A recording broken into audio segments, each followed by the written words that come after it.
नमस्कार मित्रों, आज આપણે संस्कृत पद्धति ની અંદર आईआईटी ના જે અભ્યાસક્રમની અંદર મુદ્દા નંબર એકમ 1 મુદ્દા નંબર 1.2 શૈક્ષણિક ઉદ્દેશોનું વર્ગીકરણ પર વાતો કરવાના છીએ।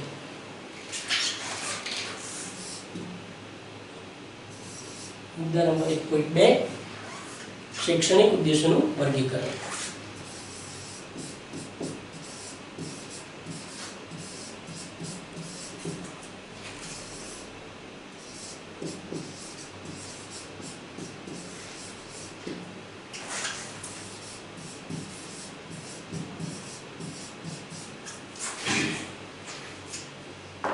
मित्रों, शैक्षणिक उद्देश्य શું છે એ આપણે સૌ જાણીએ છીએ। પ્રવૃત્તિના ઇચ્છિત પરિણામોને ઉદ્દેશ્ય કહેવામાં આવે છે અથવા હેતુ કહેવામાં આવતો હોય છે, જેને આપણે ધ્યેય તરીકે પણ ઓળખીએ છીએ। ધ્યેય પ્રાપ્તિ એક એમ જોવા જાવ તો ખૂબ લાંબા ગાળાની પ્રક્રિયા છે, કારણ કે એક જ પીરિયડની અંદર ધ્યેય પ્રાપ્તિ થઈ જવી लगभग शक्य होती नहीं। એટલે ધ્યેય જે છે એ ધ્યેય ખૂબ લાંબા ગાળાની પ્રક્રિયા છે। જ્યારે ઉદ્દેશની વાત કરીએ, હેતુની વાત કરીએ, તો હેતુ એ વર્ગખંડની અંદર કોઈક નાના નાના હેતુઓને સિદ્ધ કરવા માટે આપણે પ્રયત્ન કરતા હોઈએ છીએ। શિક્ષણની પ્રક્રિયામાં કોઈ એક સમગ્ર સ્તરને અંતે જુદા જુદા વિષયના શિક્ષણ દ્વારા જે એકંદર પરિણામો ઈચ્છીએ તેને ધ્યેય કહેવામાં આવે છે। દાખલા તરીકે આપણે એક વિચાર કરીએ કે વિદ્યાર્થી ચોકસાઈપૂર્વક વિચાર વિનિમય કે પ્રત્યાયન કરે, એ આપણે ધ્યેય થયો, અને એ એક જ પીરિયડમાં એક જ તાસની અંદર પૂર્ણ કરી શકાય એમ હોતું નથી। એના માટે અનેક અનુભવો આપણે આપવા પડતા હોય છે। એ વિશાળ અર્થમાં જે ધ્યેય રહેલો છે કે ધ્યેય આપણે નક્કી કરેલો છે એને વિવિધ અનુભવોથી સિદ્ધ કરી શકાય છે। કોઈ એક જ વિષય દ્વારા સમગ્ર શિક્ષણ પ્રક્રિયાના અંતે જે પરિણામો પ્રાપ્ત કરવાનું ઈચ્છીએ છીએ તેને વિષયના સામાન્ય હેતુઓ કહેવામાં આવે છે। સામાન્ય હેતુઓ જે આપણે છે એ હેતુ બે પ્રકારે છે। આપણે જાણીએ છીએ કે સામાન્ય હેતુ અને વિશિષ્ટ હેતુ। तो सामान्य हेतु कोने कही शकाय? कोई एक ज विषय द्वारा समग्र शिक्षण प्रक्रिया ने अंते जे परिणामो प्राप्त करवानुं इच्छीए छीए तेने ते विषयना सामान्य हेतुओ कहेवाय। संस्कृतनी वात करीए तो संस्कृतना सामान्य हेतु तरीके संस्कृत प्रत्ये अभिरुचि केळवे, संस्कृतनी अंदर भाषांतर करी शके, संस्कृत अंदर शुद्ध उच्चार करी शके, आ बधा जे हेतुओ छे ए हेतु आपणे सामान्य हेतुओ तरीके आपणे लईए छीए। दाखला तरीके विद्यार्थी संस्कृतનું સુભાષિતનું ગાન કરે, એ પણ એક સામાન્ય હેતુ થયો। એ સંસ્કૃત શિક્ષણને સામાન્ય હેતુ કહી શકાય। મિત્રો, સામાન્ય હેતુ જે છે એ હેતુ अनेक प्रयत्नों अनेक अनुभवों आपीने वर्षांते आपने प्राप्त थता होय छे। एनो मतलब एम थाय के सामान्य जे हेतु छे ए लांबा गाळे सिद्ध थतो होय छे, ए तात्कालिक धोरणे सिद्ध थतो नथी। એટલે એનું જે વર્ગીકરણ આપણે જે કરવાના છે, ઉદ્દેશનું વર્ગીકરણ, એ વર્ગીકરણ કરવા માટે આપણે જોઈએ પહેલા તો એનો સામાન્ય હેતુ શું હોઈ શકે। हेतु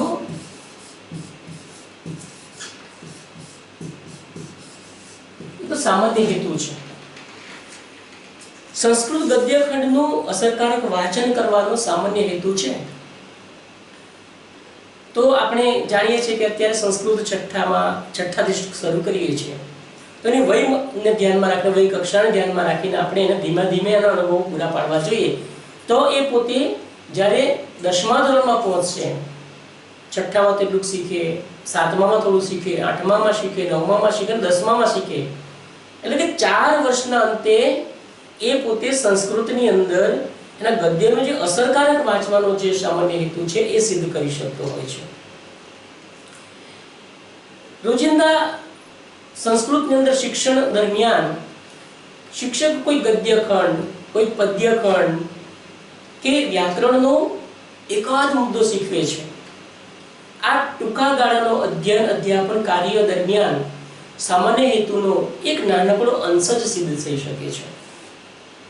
એ પૂરેપૂરું સિદ્ધ કરી શકાતું હોતું નથી. એક કે વધારે તાસના અધ્યયન દરમિયાન ચોક્કસ વિષયાંગને અને વિષયોને કયું અપેક્ષિત પરિવર્તન લાવી શકાશે તે નક્કી કરવાની પ્રક્રિયાને વિશિષ્ટ હેતુ કહેવામાં આવે છે, જેને આપણે સ્પેશિયલ ઓબ્જેક્ટિવ્સ કહીએ છીએ. એ સ્પેશિયલ ઓબ્જેક્ટિવ આપણે નાના એકમો દ્વારા કે નાના જે એના સમયગાળો છે એ સમયગાળાને ધ્યાનમાં લઈએ તો તે વખતે આપણે એને સિદ્ધ કરવા માટે પ્રયત્ન કરતા હોઈએ છીએ. મિત્રો,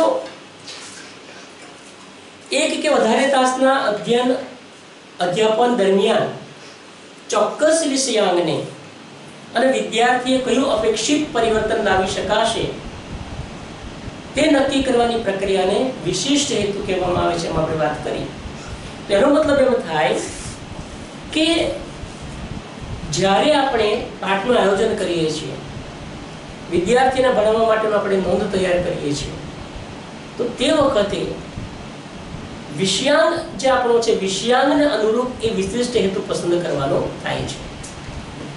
જે એનો સામાન્ય હેતુ પણ આપણે નક્કી કરીએ તો આ વિષયાંગને અનુરૂપ સામાન્ય હેતુ પણ નક્કી કરીએ અને એ સામાન્ય હેતુના અનુસંધાનમાં આપણે વિશિષ્ટ હેતુ નક્કી કરીને એ 45 મિનિટ દરમિયાન કે 35 મિનિટ દરમિયાન કે 40 મિનિટ દરમિયાન આપણે વિદ્યાર્થીઓને કયા પ્રકારનો અનુભવ આપીશું ને એ 35 મિનિટમાં કે પછી 2 તાસની અંદર શું પ્રાપ્ત કરી શકશે, એ વિષયાંગમાં શું પ્રાપ્ત કરશે, એ આપણે સામાન્ય હેતુની અંદર નક્કી કરતા હોઈએ છીએ. દાખલા તરીકે વિદ્યાર્થી કોઈ પદ્યખંડનું અર્થગ્રહણ કરે એ સામાન્ય હેતુ હોઈ શકે, કારણ કે કોઈ પણ પદ્યખંડનું જે અર્થગ્રહણ છે એ અર્થગ્રહણને અનેક અનુભવોના આધારે પોતે એ કરી શકતો હોય છે.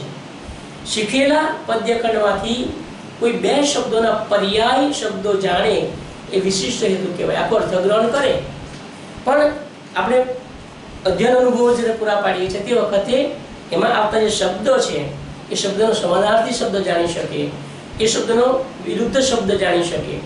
તો વિરુદ્ધ અર્થ ધરાવતો શબ્દો જાણે એ નાના જે એના પાઠ છે એ પાઠના વિશિષ્ટ હેતુ તરીકે આપણે ઓળખીએ છીએ. હવે આજે ટૂંકી સમજણ પછી આપણે જોઈએ કે સંસ્કૃત સાહિત્ય જે છે એ સંસ્કૃત સાહિત્ય ખૂબ પૂર્વેથી એટલે કે ખૂબ ઘણા લાંબા સમયથી અસ્તિત્વમાં આવેલું સાહિત્ય છે કે વિષય છે, ભાષા છે. પ્રાચીન સમયના સામાન્ય હેતુ કંઈક અલગ પ્રકારના હતા. અત્યારે આપણે જે વિદ્યાર્થીઓની જે અભિરુચિ છે, વાતાવરણ છે, અનુભવો છે, એ બધું જોતા આપણે એના અલગ સામાન્ય હેતુ આપણે નક્કી કરવા પડે. તો આપણે જોઈએ કે પ્રાચીન સમયમાં સામાન્ય હેતુ કયા હતા. હેતુ જે છે એ પ્રાચીન સમય જે છે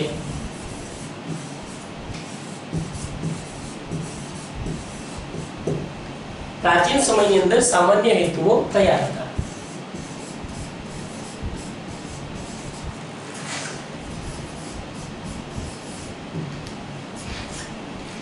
પ્રાચીન સમયમાં આપણે વાત કરી તેમ પ્રાચીન સમયની અંદર આપણી જે વ્યવહારની જે ભાષા છે એ સંસ્કૃત ભાષા જ હતી.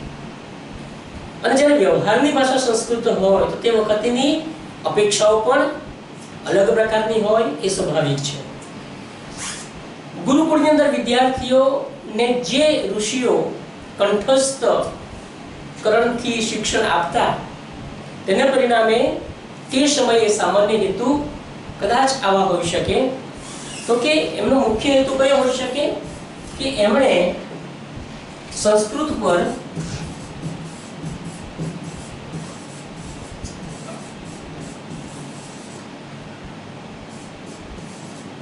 પ્રાવીણ્ય મેળવવાનો, સંસ્કૃત પર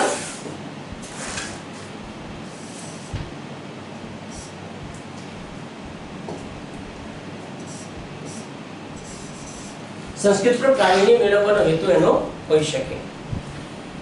પ્રાવીણ્ય મેળવવો અર્થાત કે એ વિદ્યાર્થીઓ સંસ્કૃતની અંદર પોતે ઉત્કૃષ્ટ પ્રકારની સિદ્ધિ હાંસલ કરે। બીજો હેતુ એનો હોઈ શકે કે સચોટ મૌખિક લેખિત અભિવ્યક્તિ વિકસાવવી। એનો બીજો હેતુ હોઈ શકે અભિવ્યક્તિ।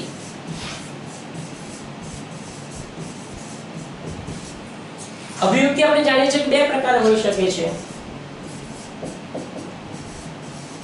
મૌખિક અને લેખિત।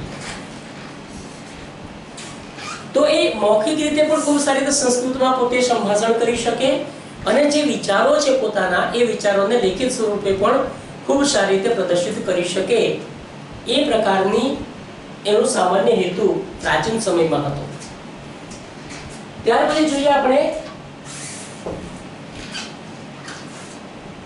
સંસ્કૃતના પદ્ય સાહિત્ય કંઠસ્થ કરવું। એ સમયે આપણે જાણ્યું કે ઋષિ મુનિઓ જે છે એ ઋષિ મુનિઓ પદ્ય સાહિત્ય પદ્યને કંઠસ્થ કરવા માટેની વાતો કરતા હતા। તો એ સાહિત્ય કંઠસ્થ કરે એ વાત પણ તે વખતે જોવા મળે છે। એ વખતના જે વિદ્યાર્થીઓ છે, વિદ્યાર્થીને બોલવું હોય તો એનું જે સંસ્કૃતનું જે વ્યાકરણ છે એ વ્યાકરણનું પણ તલસ્પર્શી અને જ્ઞાન પ્રાપ્ત કરવું જોઈએ। એટલે વ્યાકરણનો પારંગતતા, વ્યાકરણમાં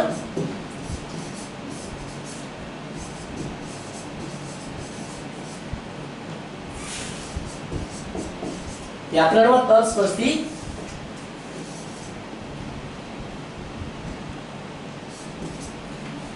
જ્ઞાન હોવું જોઈએ। એ પણ એ વખતનો એક સામાન્ય હેતુ હતો। સંસ્કૃતની અંદર આપણે જાણીએ છીએ કે વિદ્યાર્થીનું ઉચ્ચારણ જે છે, ઉચ્ચાર છે બોલવા માટેના એ સ્પષ્ટ અને શુદ્ધ હોવા જોઈએ। તો તે વખતે એ બાબત પણ કહેવાતી કે ઉચ્ચાર જે છે સ્પષ્ટ અને શુદ્ધ હોય। કારણ કે જો એ ઉચ્ચારમાં જો અશુદ્ધિ લાવે તો એના લીધે અર્થના અનર્થો થઈ જવાની શક્યતાઓ સંસ્કૃતમાં રહેલી છે। એટલા માટે ઉચ્ચારો ખૂબ શુદ્ધ હોવા જોઈએ।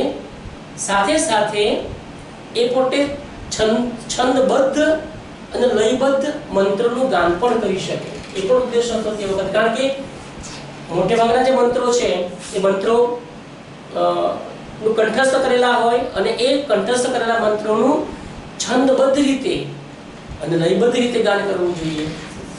છંદબદ્ધ આપણે જાણીએ છીએ કે છંદ જે છે એ છંદ એક દરેક છંદ અનેક પ્રકારના છંદો છે। છંદોમાં લખાયેલું સાહિત્ય એ સાહિત્ય અલગ અલગ છંદોમાં લખાયેલું હોવાને કારણે એના લય પણ અલગ અલગ હોય છે। એટલે છંદની સાથે સાથે એનો જે લય છે એ લય પણ એમણે શીખવો પડે કમ્પલસરી। એટલે લયનું જ્ઞાન પણ એને હંમેશા હોવું જોઈએ એવો સામાન્ય હેતુ તે વખતે હતો। સંસ્કૃત સાહિત્ય પ્રત્યે પ્રીતિ અને અભિરુચિ કેળવે। સાહિત્ય પ્રત્યે પ્રીતિ અને અભિરુચિ કેળવે।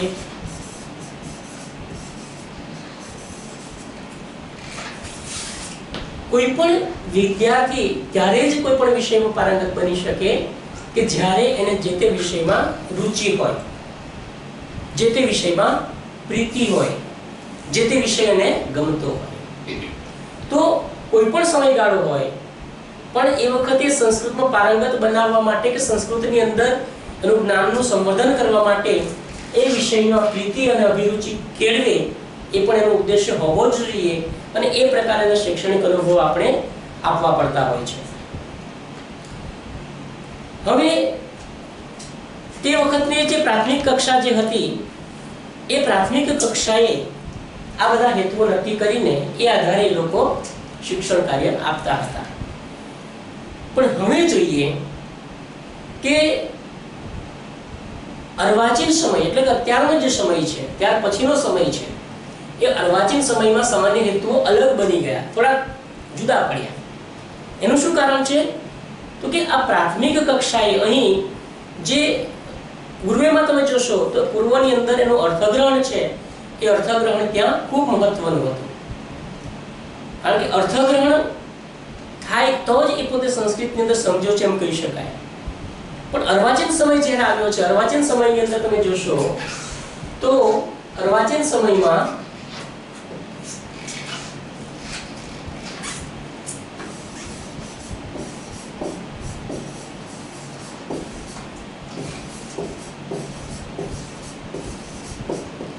અર્વાચીન સમયની અંદર એના જે સામાન્ય હેતુઓ જે છે એ થોડાક બદલાય છે. એનું કારણ જોઈએ તો અર્વાચીન સમયમાં આપણે ત્યાં જે અભ્યાસક્રમ રચનાનું કામ જે કરે છે એનસીઈઆરટી, અને એનસીઈઆરટી જે ફોલો કર્યું હોય એ સ્ટેટની અંદર જીસીઈઆરટી મારફતે અભ્યાસક્રમોનું જે ઘડતર થતું હોય છે એ ઘડતરના આધારે પાઠ્યપુસ્તકો નિર્માણ કરવામાં આવતા હોય છે. તો એનસીઈઆરટી એમ કહ્યું કે સંસ્કૃતનું જે જ્ઞાન છે એ ભલે પ્રાચીનની અંદર જે થતું હશે પણ અત્યારે આપણે ધોરણ 6 થી જ ચાલુ કરવું જોઈએ. એટલે ધોરણ 6 થી પ્રાથમિક શાળાની અંદર સંસ્કૃતનો પ્રારંભિક પરિચય થાય, સંસ્કૃત પ્રત્યે થોડા જાણકાર બને અને સંસ્કૃતના જે શબ્દો છે એ શબ્દોથી પરિચિત બને, એવા ઉદ્દેશ્ય સાથે ધોરણ 6 થી શ્રવણ, પછી આપણે જેને કથન કહીએ છીએ, કથનને સંસ્કૃતમાં ભાષણ કહી શકાય, તો કે શ્રવણ કરતા થાય પોતે, ત્યાર પછી ભાષણ, ભાષણ એટલે કથન, પઠન અને લેખન. કોઈ પણ ભાષા તમે જોશો તો ભાષાની અંદર આ 4 તબક્કા જે છે એ ખૂબ મહત્વના છે. તો એનસીઈઆરટી એ ધોરણ 6 થી જ્યારે દાખલ કર્યું તો તે વખતે પણ એમ કહેવામાં આવ્યું કે શ્રવણ, ભાષણ, પઠન, લેખન પર વિશેષ ભાર મૂકીને વિદ્યાર્થીઓ સંસ્કૃતની અંદર રસ લેતા થાય એ માટેના પ્રયત્નો હાથ ધરવા. એટલે પ્રાથમિક ધોરણમાં સંસ્કૃત પરિચય દ્વારા માતૃભાષા અને રાષ્ટ્રની ભાષા સમજણને વધુ દ્રઢ બનાવવાનું લક્ષ્ય રાખીને અહીં ઉચ્ચાર શુદ્ધિ, શબ્દ ભંડોળ, સાંસ્કૃતિક વારસાને સ્થાન અપાયું છે. એ પોતે ખૂબ સારા ઉચ્ચાર સાથે બોલી શકે, ભારતીય જે સમૃદ્ધ વારસો છે વારસાથી એનો પરિચય થઈ શકે અને એની પાસે શબ્દનું ભંડોળ વધી શકે, જેથી કરીને એનું એ ભાષણ જે છે અને લેખન છે એ બંને ખૂબ સારી રીતે કરી શકે. એવા ઉદ્દેશ્ય સાથે, એવા સામાન્ય હેતુઓ સાથે આ અર્વાચીન સમયની અંદર જે ઘડતર થયું હેતુઓનું કે આ પ્રકારે ઘડતર થયું. એટલે કે સંસ્કૃતના જે વાક્યો છે, સૂક્તિઓ છે, સુભાષિતો છે એનું શુદ્ધ ગાન કરી શકે, એનું અનુલેખન કરી શકે. ગાન કરવું, અનુલેખન કરવું અને શ્રુત લેખન કરવું, આ જે બાબતો, જે પાયાની બાબતો છે એ કરી શકવા માટે એના ક્ષમતાનો વિકાસ કરે એ પ્રકારની વાત અહીંયા મૂકવામાં આવી છે. સાથે સાથે એ પોતે 1 થી 30 સુધીનું સંખ્યા જ્ઞાન પણ મેળવે, જેથી કરીને પોતે પોતાના વાતચીત દરમિયાન, એકબીજા સાથેના પ્રત્યાયન દરમિયાન ક્યાંક સંખ્યાની વાત કરવાની થાય તો પણ એ ખૂબ સારી રીતે કરી શકે. એટલે કે શ્રવણમાં, ભાષણમાં, પઠનમાં અને લેખનમાં આ ચારેય ક્ષમતાની અંદર પોતે લેખન જ્યારે કરતો હોય તે વખતે આ બધી બાબતોનો ઉપયોગ કરી શકે. આ બધું જોયા પછી આપણે એમ કહીએ કે અર્વાચીન સમયમાં સામાન્ય હેતુઓ ખાસ કરીને પ્રાથમિક અને માધ્યમિક કક્ષામાં જ્યારે ચાલે છે તે વખતે આ શું હોઈ શકે? તો એ આપણે જોઈએ કે અર્વાચીન સમયમાં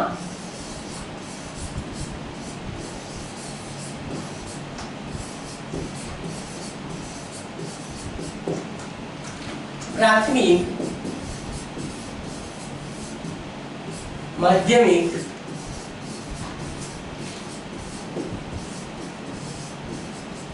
કક્ષાએ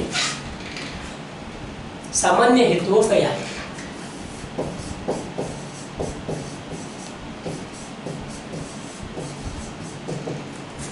સામાન્ય હેતુઓ કયા હોઈ શકે? આપણે જાણીએ છીએ કે જ્યારે ધોરણ 6 થી પ્રાથમિક કક્ષાએ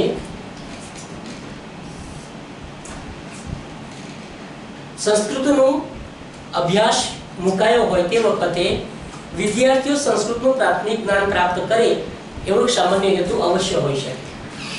તો પહેલો હેતુ આપણે એમ કહી શકીએ કે વિદ્યાર્થીઓ સંસ્કૃતનું સામાન્ય જ્ઞાન મેળવે.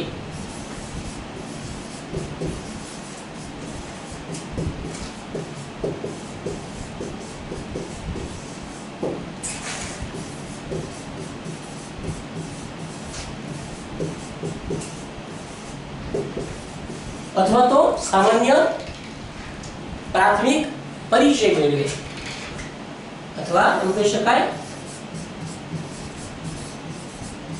પ્રાથમિક પરિચય મેળવે.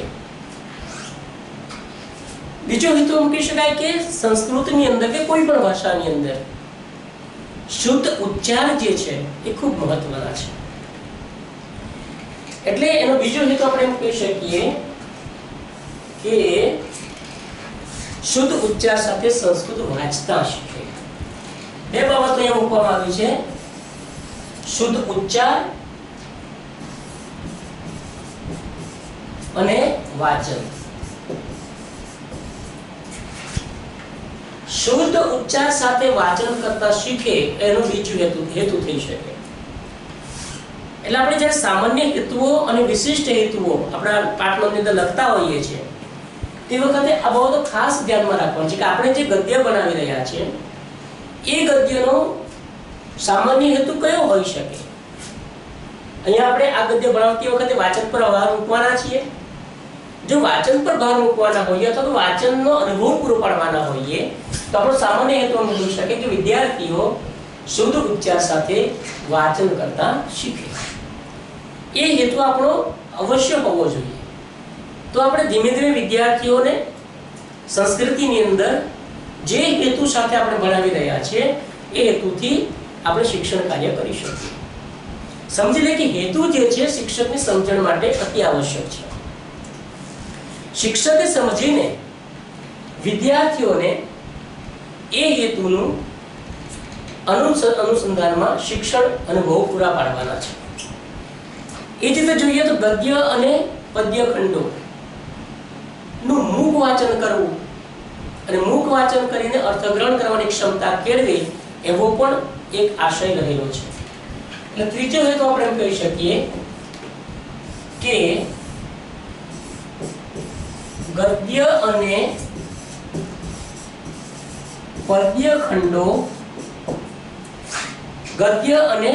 પદ્ય ખંડોનું મૂક વાચન.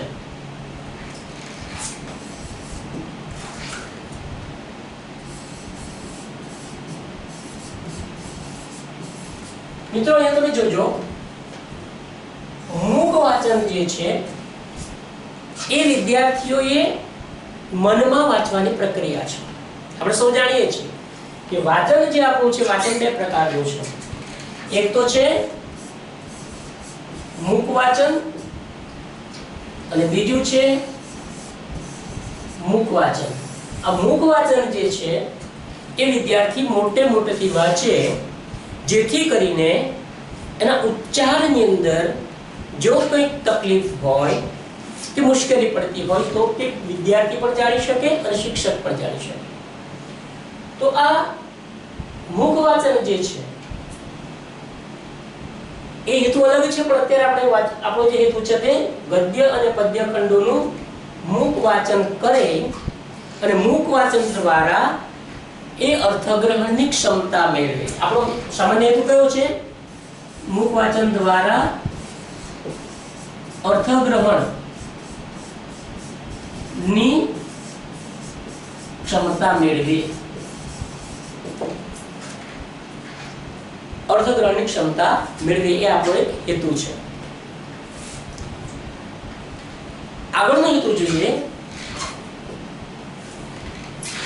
તો આગળનો હેતુ સરળ સંસ્કૃત શ્લોકોનું છંદોબદ્ધ અને લયબદ્ધ ગાન કરે. આપણે આગળ જોયું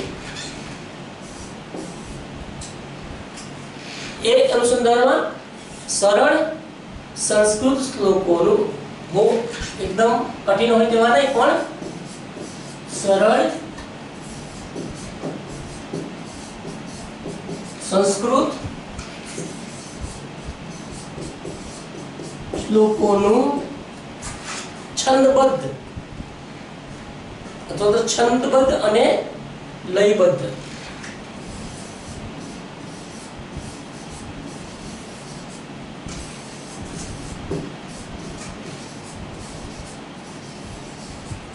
લયબદ્ધ ગાન કરે.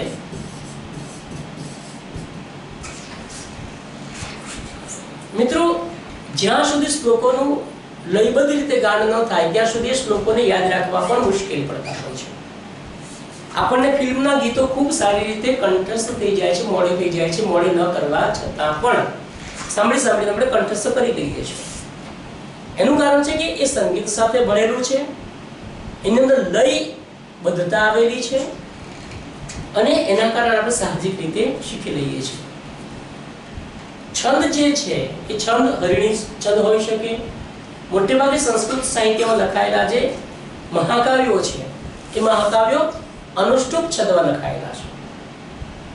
તો અનુષ્ટુપ છંદનો જે લય છે, 4 ચરણમાં એને ટુકડા પાડીને એને બોલવાની જે પદ્ધતિ છે, તો એ જે તે શ્લોકો જે છંદમાં લખાયેલા હોય તે રીતે એનો લય કરીને બોલવું એ પણ એક એનું સામાન્ય હેતુ હોઈ શકે.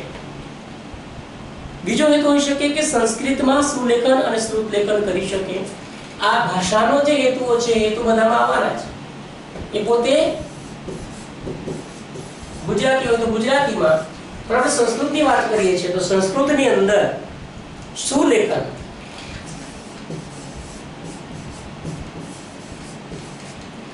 અને શ્રુતલેખન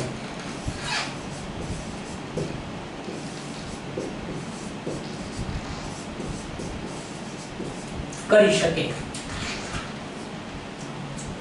સુલેખન જે છે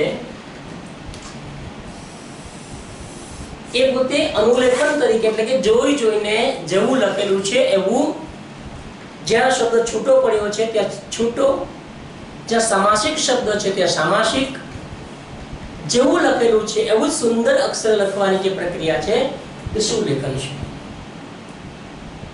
જ્યારે આપણે ભાષાનું કાર્ય કરતા હોઈએ છીએ, સંસ્કૃતનું કાર્ય કરતા હોઈએ છીએ, તે વખતે સુલેખન ખૂબ મહત્વનો મુદ્દો બની જાય છે.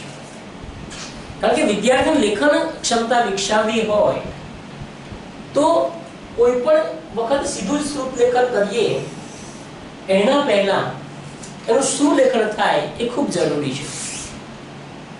એટલા માટે કે જ્યારે સુલેખન કરે છે તે વખતે બે શબ્દ વચ્ચેના અંતરને વિદ્યાર્થી જોઈને અનુભવી શકે છે. ઉપરાંત પોતે લખતો હોવાને કારણે એમાં એને શબ્દ વચ્ચેના અંતરની સમજ પડી જાય છે. વાક્યનો અલ્પવિરામ, પૂર્ણવિરામ, એના અનુસ્વાર, સંધિની જોડણી કેવી રીતે સંયુક્ત કરવી, તમામ બાબતો એના સુલેખનમાં અનુભવથી જાણવા મળે છે. અને ત્યાર પછી આપણે શ્રુત લેખન, શ્રુત એટલે સાંભળવું.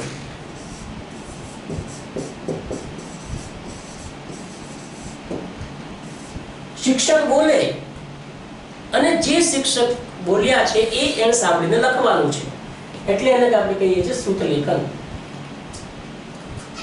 શ્રુત લેખનની અંદર એમ કહી શકાય કે શિક્ષકની ઉચ્ચાર શુદ્ધિ ખૂબ મહત્વની છે.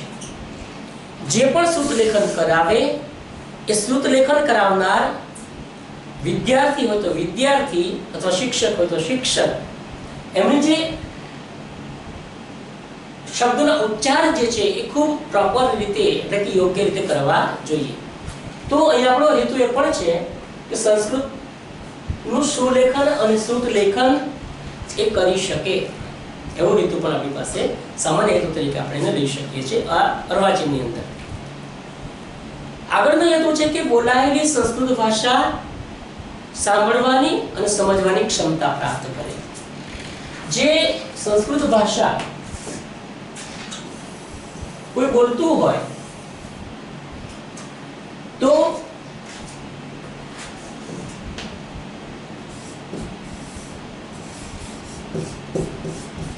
બોલાયેલી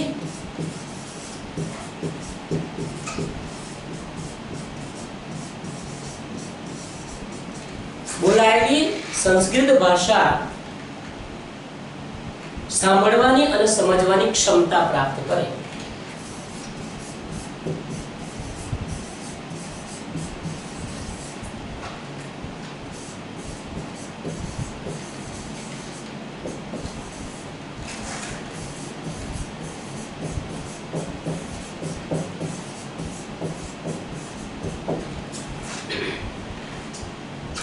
મિત્રો તમે જુઓ, ભાષા જે છે, ભાષા શીખવા માટેનો ઉત્તમ માધ્યમ હોય તો એનું શ્રવણ છે. સમાજમાંથી કોઈ પણ વિસ્તારમાં જન્મેલું બાળક એ વિસ્તારની ભાષા સાહજિક રીતે બોલતું થઈ જાય છે. શું કામ? તો કે એ વાતાવરણમાં રહેતું હોય છે. તો સંસ્કૃત પણ બોલાયેલું હોય કે સંસ્કૃતનો સમાચાર આવતું હોય, મોટે ભાગે આજે સવારની અંદર દૂરદર્શન પર તમે જોશો તો દૂરદર્શન પર સંસ્કૃતના સમાચારો રજૂ થાય છે. તો એ સંસ્કૃતના સમાચારો જે બોલાયા છે એ ભાષા એને સાંભળવાની અને શું કહેવામાં આવે છે એ સમજવાની ક્ષમતા એને પ્રાપ્ત કરવી, જેથી કરીને એ સંસ્કૃતની અંદર લખાયેલી નાની નાની બોધ વાર્તાઓ, નાના નાના પ્રસંગો, નાના નાની ઘટનાઓ એ પોતે વાંચી શકે અથવા તો સાંભળે અને એ સમજી શકે, એ એનામાંથી એને બોધ ગ્રહણ પ્રાપ્ત કરી શકે. તો એ પણ આપણો એક સામાન્ય હેતુ તરીકે આપણે જેને લઈ શકીએ. સરળ અને સાદા વાક્યોનું લેખન કરે. લેખન ક્ષમતા પણ આપણા માટે ખૂબ જરૂરી છે. એટલે એમ કહી શકાય કે સરળ અને સાદા વાક્યનું લેખન કરે.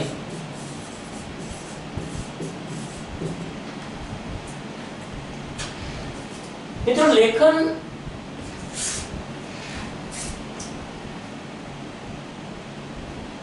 વિદ્યાર્થી કરતો થાય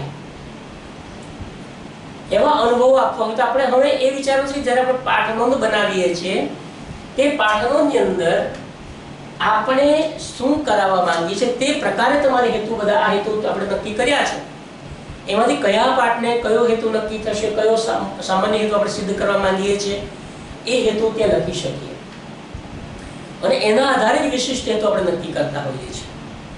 એટલે વિશિષ્ટ હેતુ નક્કી કરવા માટે પણ આપણે સામાન્ય રીતે સામાન્ય હેતુને અવશ્ય જોવા જોઈએ અને એ સામાન્ય હેતુ આધારિત વિશિષ્ટ હેતુ નક્કી કરાય. તો એ સરળ અને સાદા વાક્યનું લેખન કરે એવો એક હેતુ છે. તો શૈક્ષણિક અનુભવ જ્યારે પૂરો પડે તે વખતે વિદ્યાર્થીઓને આ અનુભવ અવશ્ય પૂરા પાડવાના થાય છે. બીજું એમ કહી શકાય કે નાના અને સરળ સંસ્કૃત વાક્યો બોલતા થાય. આપણું પ્રારંભિક વાત જે છે એ પ્રારંભિક વાતની વાત કરીએ તો એની અંદર નાના એટલે કે જેને આપણે ટૂંકા કહીએ છીએ એ નાના અને સરળ વાક્ય, નાના અને સરળ વાક્ય એ પોતે વિદ્યાર્થીઓ બોલતા થાય.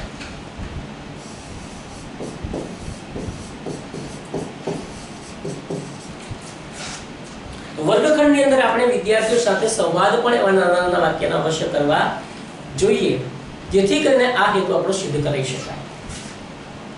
દરેક બાબતની અંદર હું કહું છું કે વિદ્યાર્થીઓ સાથેના વર્ગની અંદર જે વ્યવહારો કરવાના છે એ એકમની પસંદગી જે આપણે કરેલી છે એમાં કયા સામાન્ય હેતુઓને આપણે પ્રતિબિંબિત કરવાના છે એના આધારે આપણે આ બધા હેતુ નક્કી કરવાના છે. આ દરેક એકમમાં બધા હેતુ આવતા નથી. અલગ અલગ હેતુની અંદર વિભાજનો જે છે એકમના, એકમો મુકાયેલા છે. તો કયા એકમની અંદરથી કયો હેતુ સિદ્ધ કરવા માંગીએ છીએ એ હેતુના આધારે આપણે આ સામાન્ય હેતુ નક્કી કરી શકીએ. સરળ સંસ્કૃત ગદ્ય પદ્ય ખંડોનો માતૃભાષામાં અનુવાદ કરે, એ પણ એક હેતુ છે આપણો. કે સરળ સંસ્કૃત ગદ્ય પદ્ય ખંડોનો માતૃભાષામાં અનુવાદ કરે. સરળ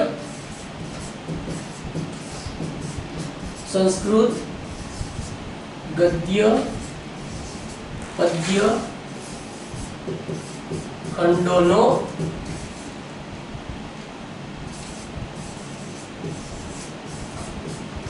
અનુવાદ કરે.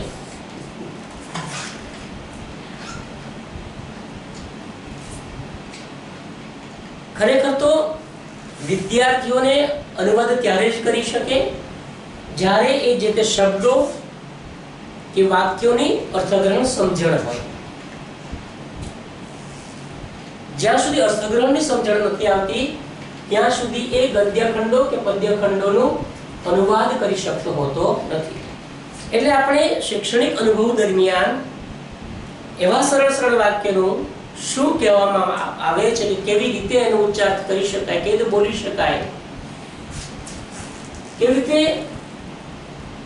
એનું ભાષાંતર થઈ શકે, એ બધા અનુભવો આપણે આપવાના હોઈએ તે વખતે આપણે આવો સામાન્ય હેતુ લઈ શકીએ છીએ. ભારતની પ્રાચીન સંસ્કૃતિનો પરિચય મેળવીએ.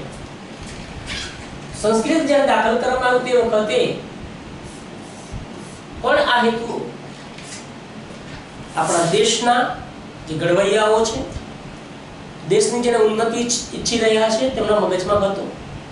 કારણ કે ભારતની જે પ્રાચીન સંસ્કૃતિ છે એ પ્રાચીન સંસ્કૃતિથી આપણે ખૂબ આગળ છીએ અને એ વિદ્યાર્થીઓમાં ફરી પ્રતિપાદિત થાય, વિદ્યાર્થીઓમાં ફરી પાછળનું પ્રત્યારોપણ થાય એવા એક આશય આ સંસ્કૃત વિષયને છઠ્ઠાથી દાખલ કરવા માટે ના પાછળ પણ રહેલો છે. એટલે પ્રાચીન ભારતની પ્રાચીન સંસ્કૃતિનો પરિચય મેળવવો એ ખૂબ જરૂરી છે. ભારતની પ્રાચીન સંસ્કૃતિ નો પરિચય મેળવીએ અને આગળ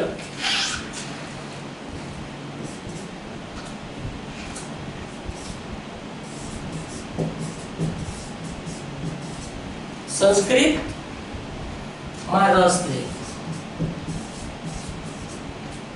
સંસ્કૃતમાં રસ લેતો થાય.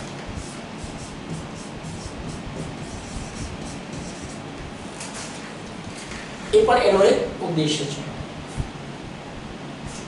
તો આ બધા જે સામાન્ય હેતુઓ છે એ સામાન્ય હેતુઓ હંમેશા આપણે પાઠનું આયોજન કરીએ તે વખતે ધ્યાનમાં લેવા જોઈએ કે આમાંથી કેટલાક હેતુઓ જે તે એકમની અંદર આપણે લઈને એના આધારે વિશિષ્ટ હેતુ આપણે નક્કી કરતા હોઈએ છીએ. એકમમાં આવેલા કન્ટેન્ટના આધારે આ હેતુ આપણે લઈએ છીએ. આ ઉપરાંતના બીજા પણ અનેક હેતુઓ છે જે હેતુઓ તમે તમારા કન્ટેન્ટની અંદર શું વિગતો મૂકી છે એના આધારે તમે નક્કી કરી શકો. હવે આપણે જોઈએ છીએ આપણો મુદ્દો પહેલો જે હતો જે આપણે આગળ જોયો, આપણે જેની વાત કરી રહ્યા છે કે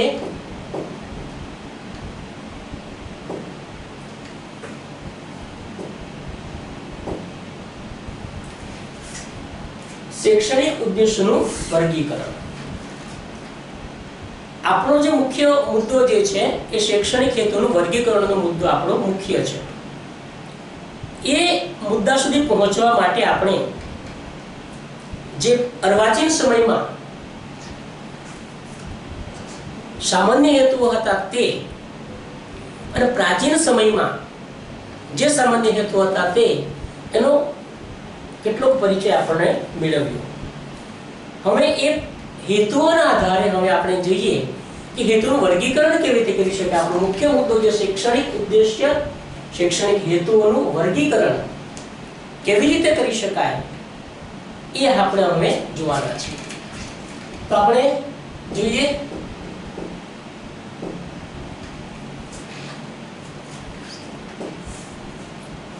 હવે આપણે જોઈએ કે એનું વર્ગીકરણ કેવી રીતે કરી શકાય.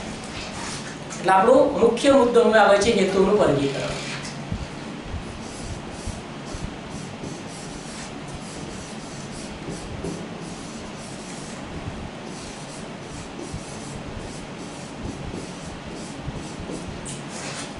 હેતુઓનું વર્ગીકરણ. હેતુઓનું વર્ગીકરણ જે કરીએ છીએ બેન્જામિન બ્લૂમે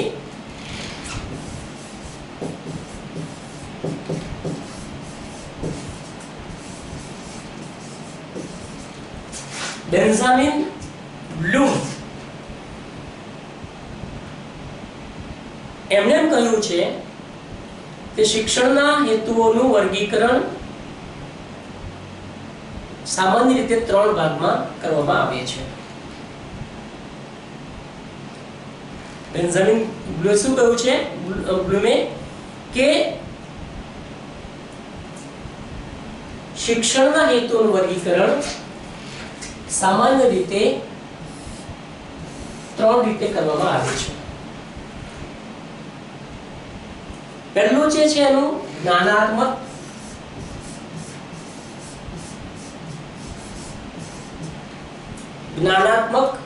હેતુઓ.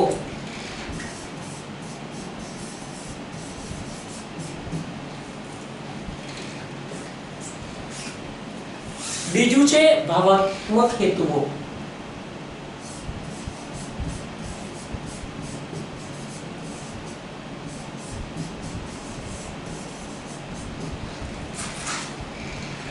અને ત્રીજું છે મનોશારીરિક હેતુઓ.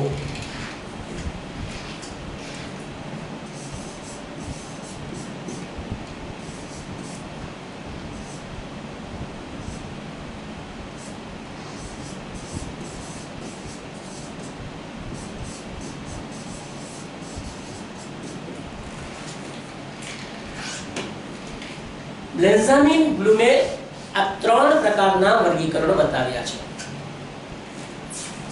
જ્ઞાનાત્મક હેતુઓ, ભાવાત્મક હેતુઓ અને મનોશારીરિક હેતુઓ. હવે એ 3 જે પ્રકારના હેતુઓ છે એ હેતુઓને આપણે સ્ટેપ બાય સ્ટેપ જોઈએ કે જ્ઞાનાત્મક હેતુઓ જે છે એ જ્ઞાનાત્મક હેતુમાં શું આવશે. જ્ઞાનાત્મક હેતુની વાતો કરીએ તો એનો હેતુ કયો હોઈ શકે? જ્ઞાનાત્મક શબ્દમાં છુપાયેલું છે જ્ઞાન પ્રાપ્તિ.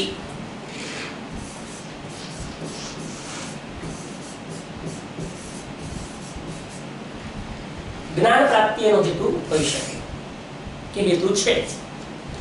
બીજું છે જ્ઞાન પ્રાપ્તિ થઈ હોય તો આપણને એનું અર્થગ્રહણ પણ થઈ શકે. એટલે જ્ઞાનાત્મક હેતુ બીજું જે આપણને લબ્ધિ થાય છે એ અર્થગ્રહણની લબ્ધિ થાય છે. એટલે અહીંયા કહીશું આપણે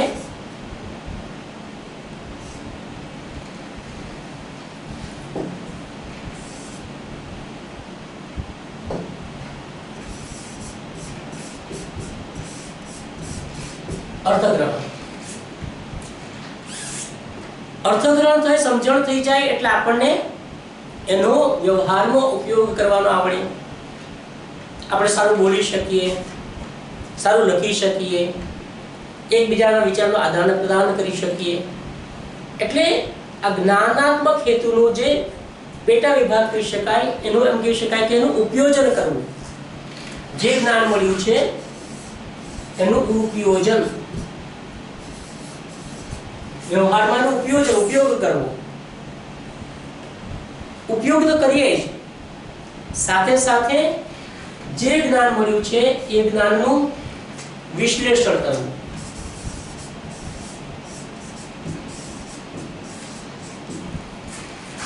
વિશ્લેષણ કરવું એટલે કે જે કંઈક આપણી પાસે અર્થગ્રહણ થાય એ અર્થગ્રહણની સાથે સાથે વાતને અલગ અલગ રીતે એમાંથી નિપજતા અર્થોને આપણે લોકો સમક્ષ મૂકી શકીએ અથવા સામેની વ્યક્તિને સમજાવી શકીએ, એના તર્ક વિતર્કને આપણે સમજી શકીએ, આ પ્રકારના જ્ઞાનની ઉપલબ્ધિ થાય એટલે કે એનો વિશ્લેષણાત્મક હેતુ પણ એનો રહેલો છે. સાથે સાથે સંશ્લેષણ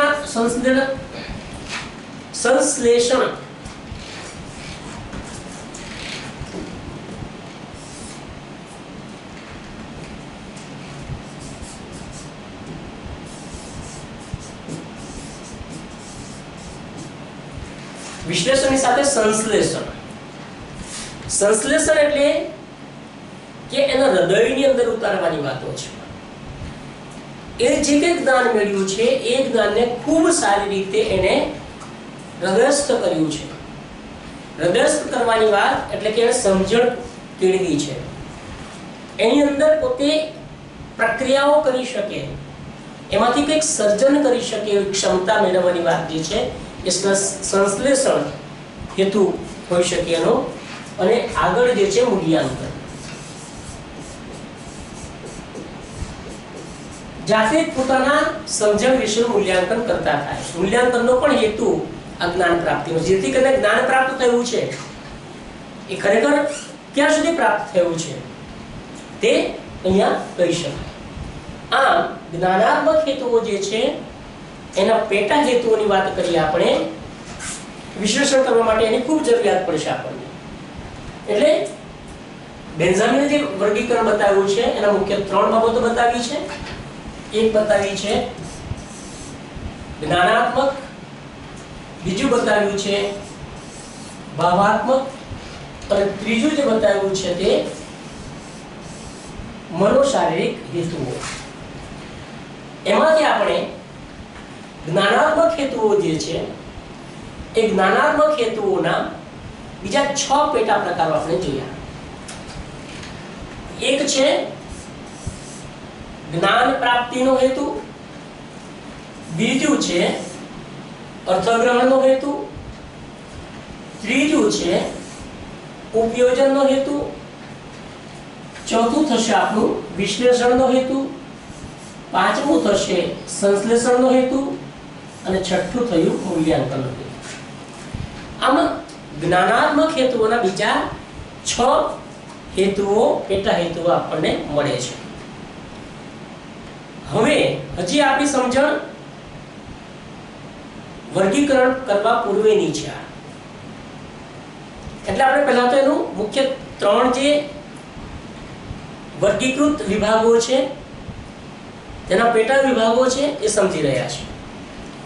જે રીતે જ્ઞાનાત્મકના આ 6 પેટા વિભાગો છે તે જ રીતે ભાવનાત્મકના પણ બીજા 4 પેટા વિભાગો છે. ભાવનાત્મકની વાત કરીએ આપણે તો આ ભાવનાત્મક હેતુઓ જે છે એ હેતુની અંદર એનો રસ, કારણ કે ભાવ ત્યારે જ ભળે જ્યારે રસ ઉત્પન્ન થાય.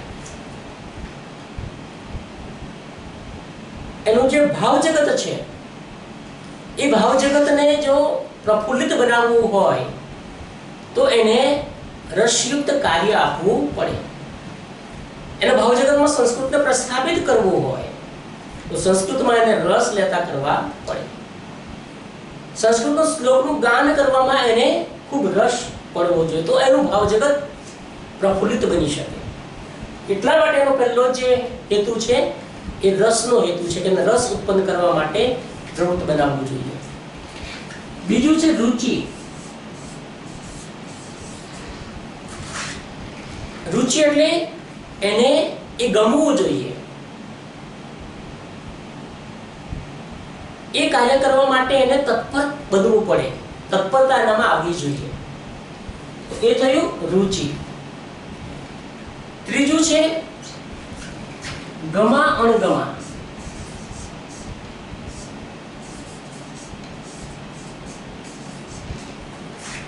ગમા અણગમા એટલે કે એને કયા બાબતની, વિદ્યાર્થીને જ્યારે આપણે કોઈક એકમ ભણાવતા હોઈએ, આપણો જે હેતુ છે ભાવાત્મક હેતુ સિદ્ધ કરવાના છીએ, તો ભાવાત્મક હેતુ ત્યારે જ સિદ્ધ થઈ શકે જ્યારે વિદ્યાર્થીમાં આપણે રસ ઉત્પન્ન કરી શકીએ, જ્યારે વિદ્યાર્થીને ગમે એ રીતે આપણે એને પીરસી શકીએ, ભણાવી શકીએ, અધ્યાપન કાર્ય કરાવી શકીએ. આ બંને કરાવ્યા પછી પણ બાળક જો બરાબર ધ્યાન કેન્દ્રિત ન થતો હોય તો આપણને ખ્યાલ આવી જવો જોઈએ કે બાળકને જે આપણે અધ્યાપન કાર્ય કરાવી રહ્યા છીએ એ બાળકને ગમે છે ખરું, અથવા આપણને એવો ખ્યાલ આવી જવો જોઈએ કે આપણે જે કંઈક ભણાવી રહ્યા છીએ, આપણે જે કંઈક હેતુ નક્કી કરીને આ શિક્ષણ કાર્ય કરી રહ્યા છીએ એમાં બાળકને અણગમો કંઈક થઈ રહ્યો છે, બાળકને કંઈક ગમતું ના હોય એવો અનુભવ થઈ રહ્યો છે. તો એ બાબતને ધ્યાનમાં રાખીને આપણે આપણું શિક્ષણ કાર્ય કરી શકીએ. એટલે ભાવનાત્મક હેતુઓ સિદ્ધ કરવા માટેના આ બાબતોને આપણે ધ્યાને લેવી જોઈએ. સાથે સાથે મનોવલણો પણ એમાં જોડાયેલા છે.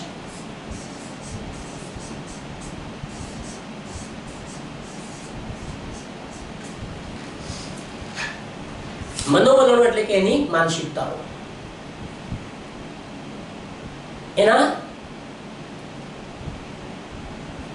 હૃદયમાં, એના મનમાં જે કંઈક વિચારો રૂઢ થઈ ગયેલા છે કે સંસ્કૃત તો આપણને આવડે જ નહીં, એ આપણા શીખવાનો કોઈ આપણને અભડકો પણ નથી, અથવા તો આ ખૂબ જ કંટાળાજનક બાબત છે, આવા કેટલાક છે એના મનોવલણો ઘડાઈ ગયેલા છે.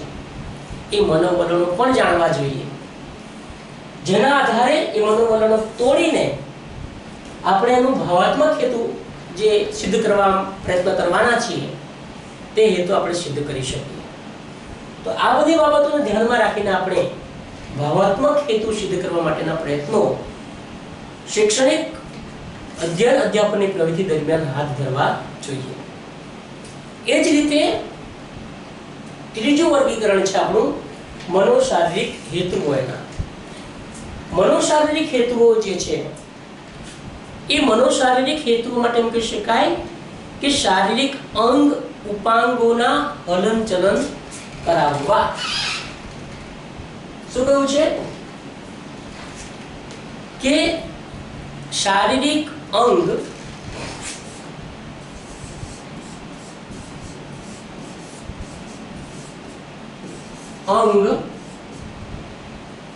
ઉપાંગ શારીરિક અંગ ઉપાંગોના હલનચલન.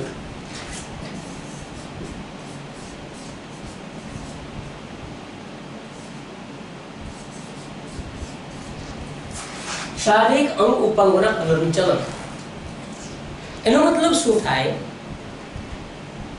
વર્ગખંડની અંદર અધ્યયન અધ્યાપન પ્રક્રિયામાં એના શારીરિક અંગ ઉપાંગો કયા કયા પ્રવૃત્ત બનતા હોય છે.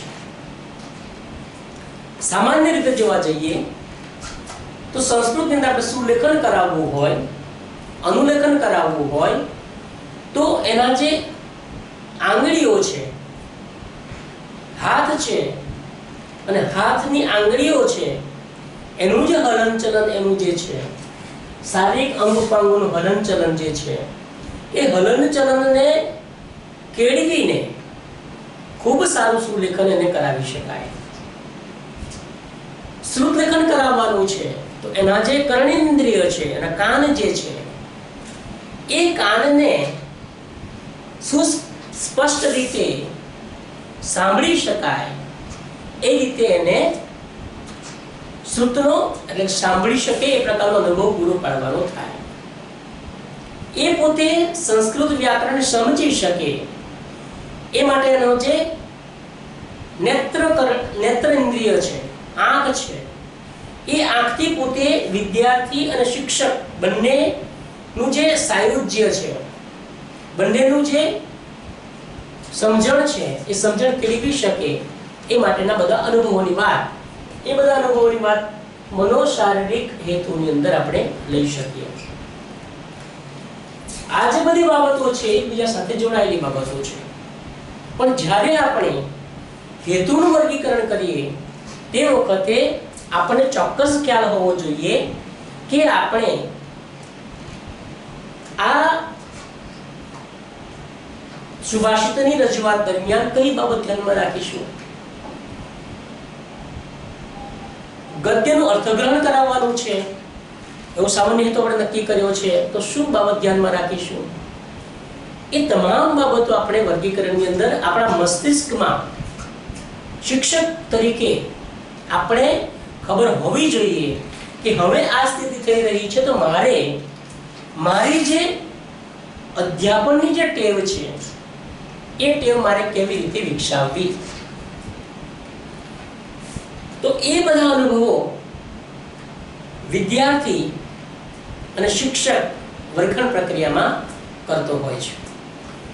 હવે આપણે કોષ્ટકની મદદથી એનું વર્ગીકરણ શીખીશું. તમે પણ આ કોષ્ટક જ્યાં ત્યાં નિહાળતા હોય ત્યાંથી તમે તમારા નોટબુકમાં એને કરતા જજો, જેથી કરીને સમજણ તમારી સારી વિકસી શકે. હેતુ વર્ગીકરણનું કોષ્ટક.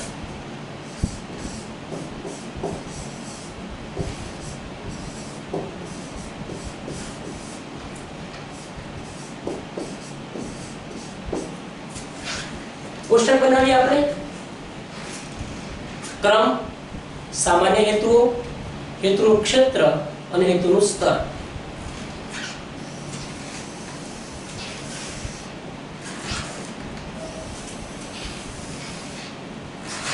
પહેલા લઈએ આપણે ક્રમ, ત્યાર પછી લઈએ આપણે સામાન્ય હેતુઓ,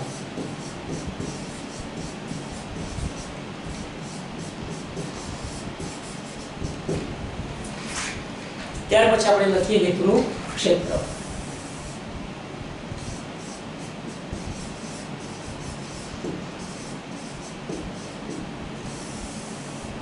અને છેલ્લે લઈએ આપણે હેતુનું સ્તર.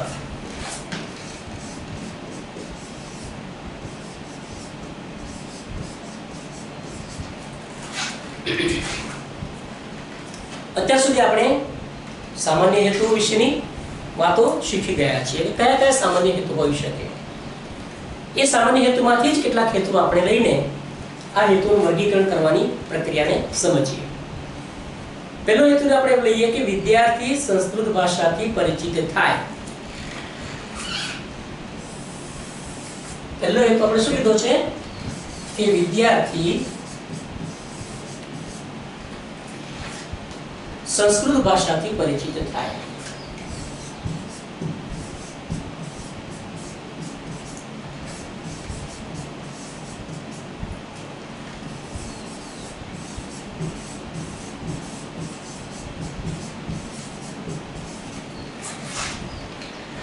હવે એનું ક્ષેત્ર કયું થયું? આપણે જે ત્રણ મુખ્ય ક્ષેત્રો જોયા, કયા કયા ત્રણ ક્ષેત્રો જોયા આપણે? બેન્જામિને બતાવેલા ત્રણ ક્ષેત્રો: જ્ઞાનાત્મક ક્ષેત્ર, ભાવાત્મક ક્ષેત્ર અને મનોશારીરિક ક્ષેત્ર. આ ત્રણ ક્ષેત્રો આપણે યાદ રાખવાના છે. ત્રણ ક્ષેત્રોની અંદર આપણે આ હેતુઓને વર્ગીકૃત કરીએ છીએ. તો આ ત્રણ ક્ષેત્ર આપણે જોયા. ત્રણ ક્ષેત્રના આધારે વિદ્યાર્થી સંસ્કૃત ભાષામાં પરિચિત થાય છે. એ ત્રણ પૈકી કયું ક્ષેત્ર હોઈ શકે?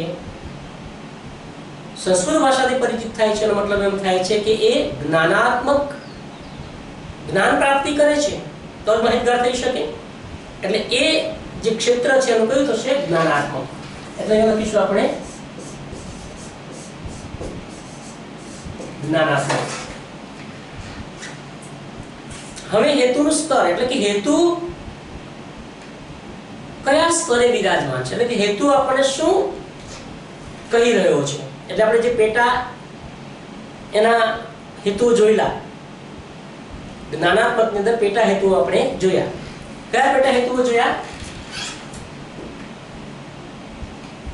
જ્ઞાનાત્મકની પેટા હેતુ આપણે જોયા કે જ્ઞાન પ્રાપ્તિનો પેટા હેતુ છે, અર્થગ્રહણનો પેટા હેતુ છે, उपयोजनનો પેટા હેતુ છે, વિશ્લેષણનો પેટા હેતુ. હવે જ્ઞાનની વાત છે એટલે જ્ઞાનની કરીએ. વિશ્લેષણનો છે, સંશ્લેષણનો છે કે મૂલ્યાંકનનો છે, એ બાબત આપણે જોઈ છે. એટલે અહીંયા આપણે જ્ઞાનાત્મક લીધું છે. જ્ઞાનાત્મક હોય એ હોય એક 6 પૈકીનું એક સ્તર અહીંયા આવશે. આપણે જ્ઞાન પ્રાપ્તિનું હોઈ શકે, અર્થગ્રહણનું હોઈ શકે, ઉપયોજનનું હોઈ શકે. વિદ્યાર્થી સંસ્કૃત ભાષાથી પરિચિત થાય છે એટલે એનો જે સ્તર કયો હોઈ શકે પરિચિત થવાનો? જ્ઞાન પ્રાપ્તિનું જ એનો પેટા વિભાગ કયો થશે? જ્ઞાન પ્રાપ્તિ. એટલે 6 પૈકીનું પહેલું સ્તર જે આપણું છે એ આપણે એ સ્તર એનું પસંદ કરીએ છીએ. બીજો હેતુ લઈએ કે વાંચેલા ગદ્ય પદ્યનું અર્થગ્રહણ કરે છે. બીજો હેતુ છે આપણો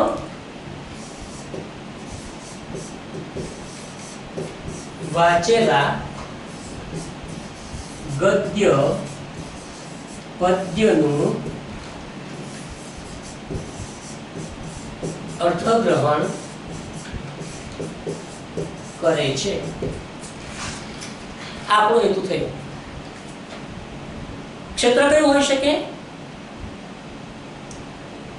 જ્ઞાન પ્રાપ્તિ હશે તો અર્થગ્રહણ કરી શકશે. એટલે એનું ક્ષેત્ર તો આપણું થશે જ્ઞાન પ્રાપ્તિ, જ્ઞાનાત્મક છે.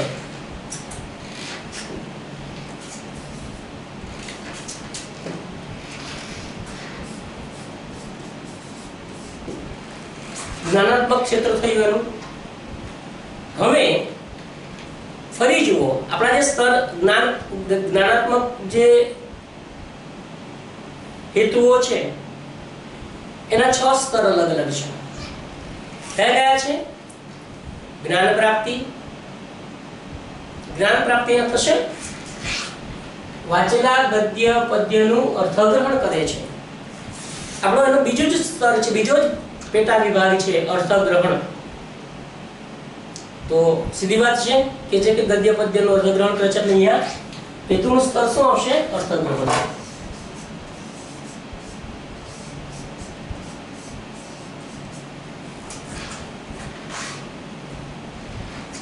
ત્રીજો હેતુ લઈએ આપણે સંસ્કૃતના નવા શબ્દથી પરિચિત થાય.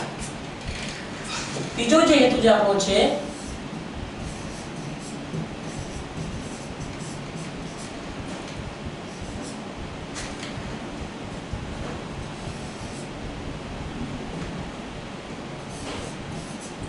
સંસ્કૃતના નવા શબ્દથી પરિચિત થાય.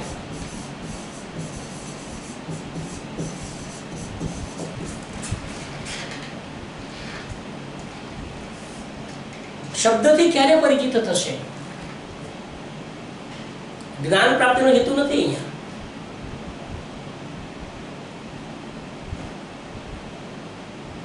સંસ્કૃતના નવા શબ્દથી પરિચિત થાય. નવા શબ્દથી પરિચિત થવું એટલે એનું ભાવ જગતની અંદર કંઈક નવી બાબતો આવવી. એટલે એમ કહી શકાય કે એનું ક્ષેત્ર જે છે એ ભાવાત્મક ક્ષેત્ર થશે.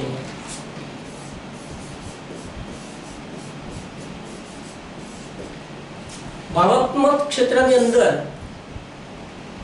પણ તમે જોશો તો એનો ઉદ્દેશ્ય શું હશે? સ્તર શું હશે? જ્ઞાન પ્રાપ્તિ.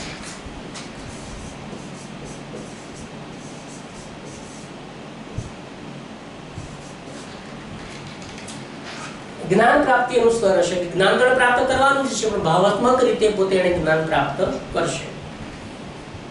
ચોથો હેતુ જોઈએ આપણે વ્યાકરણ વિશે જ્ઞાન મેળવે.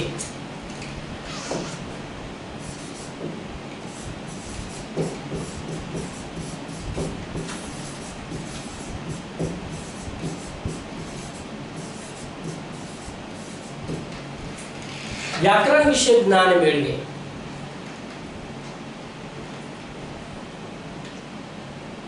ભાવાત્મક હેતુ હોઈ શકે, મનોશારીરિક હેતુ હોઈ શકે નહીં. તો જ્ઞાનાત્મક હેતુ જ અહીંયા પણ આવશે। જે હેતુ મળ્યો છે આપણને જ્ઞાનાત્મક, તો સ્વર કયો મળશે આપણને? જ્ઞાનાત્મક હેતુ છે, વ્યાકરણ વિશેનું જ્ઞાન મેળવવાની વાતો છે, એટલે જ્ઞાન પ્રાપ્તિ છે એનો હેતુ પણ થશે।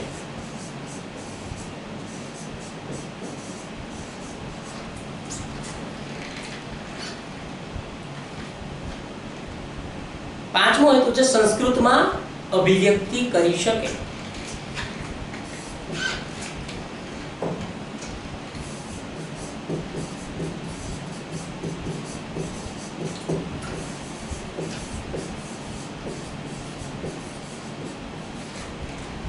કરી શકે, સંસ્કૃતમાં અભિવ્યક્તિ કરી શકે।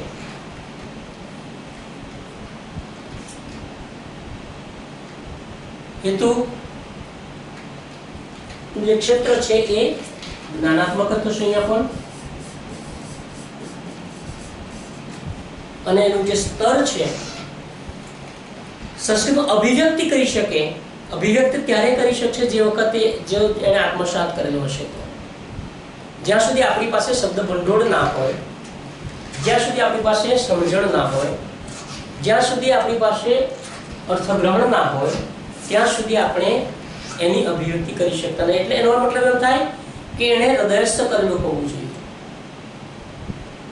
સંશ્લેષણ કરેલું હોવું જોઈએ। એટલે એનું જે સ્તર છે એ સંશ્લેષણનું સ્તર હશે।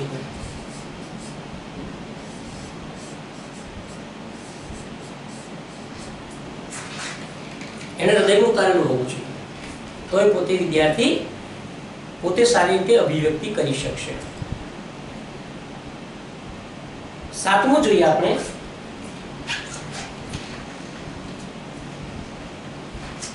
પુસ્તકમાંથી બાળક સીધા લઈ લઈએ। મેળવેલ જ્ઞાનનો નવા સંદર્ભમાં ઉપયોગ કરતા શીખે। મેળવેલ જ્ઞાનનો નવા સંદર્ભમાં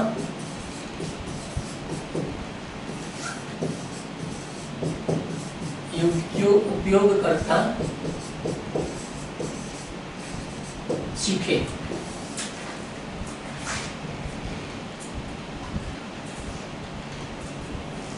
નવા મેળવેલ જ્ઞાનનો નવા સંદર્ભમાં ઉપયોગ કરતા શીખવાની વાત છે, એટલે જ્ઞાન પ્રાપ્તિની વાત છે। શીખવું એટલે જ્ઞાન મેળવવું, એટલે આપણું ક્ષેત્ર થશે જ્ઞાનાત્મક, અને એનું જે સ્તર છે એ કયું હશે? સંદર્ભમાં ઉપયોગ કરતા શીખે, ઉપયોજન સ્વાભાવિક છે, એનું સ્તર હશે ઉપયોજન, ઉપયોગ। એટલે કે જે કંઈક એને જ્ઞાન મેળવ્યું છે એ જ્ઞાનને બીજી રીતે પોતે ઉપયોગ કરતા શીખે છે। બીજો હેતુ એક જોઈએ આપણે, શ્લોકોનું લયબદ્ધ ગાન કરે એવો હેતુ છે। શ્લોકોનું લયબદ્ધ ગાન કરે,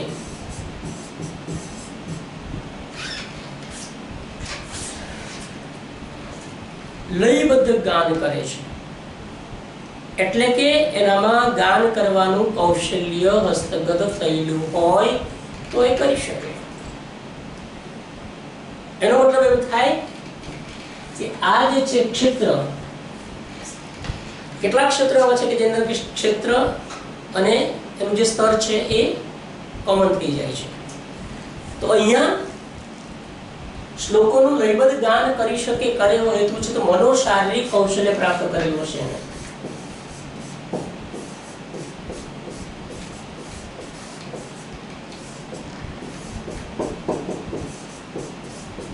તો પોતે સાહિત્ય ગાન કરી શકશે। સંસ્કૃતનો માતૃભાષામાં અનુવાદ કરે એવું હોય તો અનુવાદ કરવો છે, જ્ઞાનાત્મક બાબત છે, પણ ઉપયોજન હશે.